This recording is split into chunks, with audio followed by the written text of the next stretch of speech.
Hello and welcome back. My name is Chris, and this is my channel, What the Chris, where half the time even I don't know what's going on. And since it is the spooky season, I have decided to continue playing some spooky games. And today we are playing Dagon, which is based off of the short story by H.P. Lovecraft of the same name. In fact, it is one of my favorite Lovecraft stories. And I'm kind of just interested to see what this is going to be.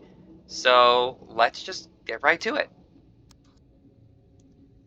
Faithful interactive adaptation of H.P. Lovecraft's work focused on story and atmospheres. You will not find difficult choices, action sequences, or inventory management here, and movement is limited to progression through locations along with the plot. Cool. Apparently you can also play this with VR. I am writing this under an appreciable mental strain, since by tonight I shall be no more. Alright, during the game, encounter interactive elements. You continue journey, others reveal facts. Okay. The trivia, hidden. Okay. Alright, so. Anything interesting? Penniless, and at the end of my supply of the drug which alone makes life endurable, I can bear the torture no longer, and shall cast myself from this garret window into the squalid street below. Do not think from my slavery to morphine that I am a weakling or a degenerate.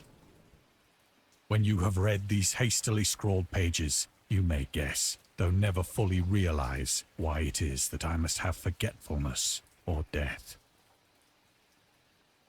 I am actually really enjoying this so far. I know I'm being quiet, but I want you to be able to hear the narration. Used in the 19th century and was routinely administered to treat severe pain during the American Civil War and World War I. It was also sold without restrictions until 1914. Sounds familiar in today's world. Morphine became more popular after the invention of the hypodermic syringe around 1854. Friedrich Sterner, who first isolated the substance, originally named it morphium after Morpheus, the Greek god associated with dreams. You know, that makes sense, and I feel like I've heard that before. At the time when Dagon was published, morphine abuse, known as soldier's disease, already posed a big problem in the United States. I'm a history person, and I love little tidbits like that, so. And read the discovered trivia media. Go back to them later in the main menu, turn off display. If you find that the feature distracts you from the story, this can be changed anytime in the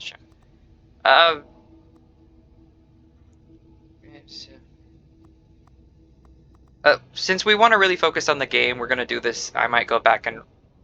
You know what? No, we're going to keep it. Alright, anything else of interest? No? Okay. It was in one of the most open and least frequented parts of the broad Pacific that the packet of which I was supercargo fell a victim to the German sea raider.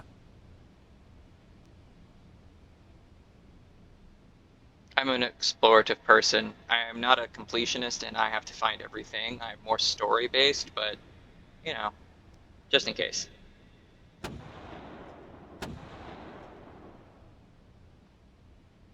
The Great War was then at its very beginning, and the ocean forces of the Hun had not completely sunk to their later degradation.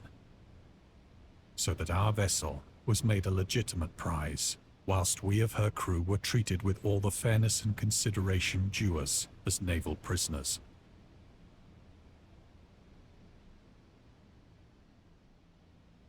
Alright, a quick thing.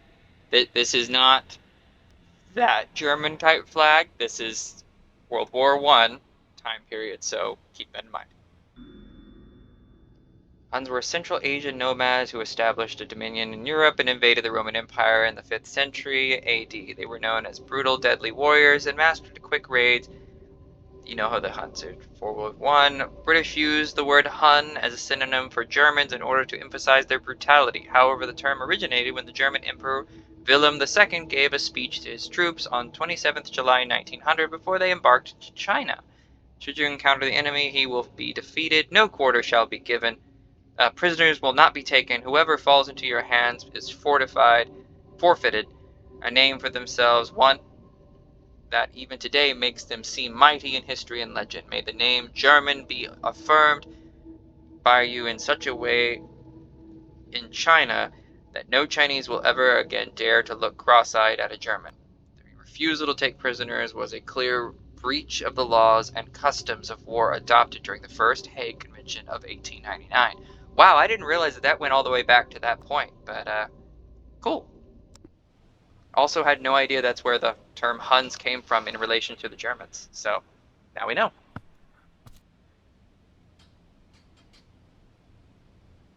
So liberal, indeed, was the discipline of our captors, that 5 days after we were taken, I managed to escape alone, in a small boat, with water and provisions for a good length of time.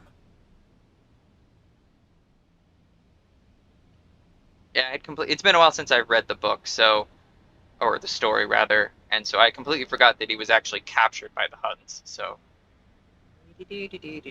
they're in a search for something. If you haven't figured that out.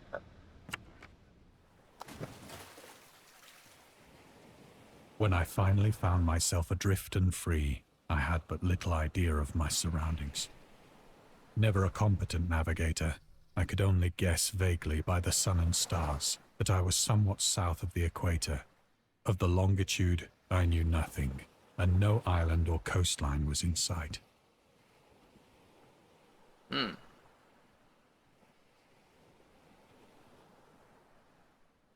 I know that's the thing, but let's remember we're just going to check out other things. Alright.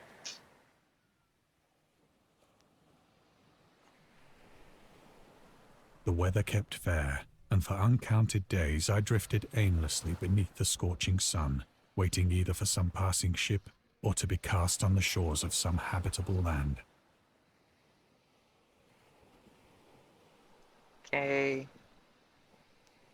The water's probably running low. That's just a guess. But neither ship nor land appeared, and I began to despair in my solitude upon the heaving vastness of unbroken blue. The change happened whilst I slept.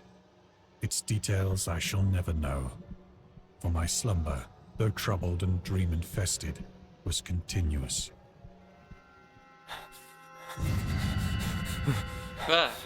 Okay. This is kind of really fitting into that whole Lovecraftian thing. Oh, wow. When at last I awoke, it was to discover myself half sucked into a slimy expanse of hellish black mire, which extended about me in monotonous undulations as far as I could see, and in which my boat lay grounded some distance away.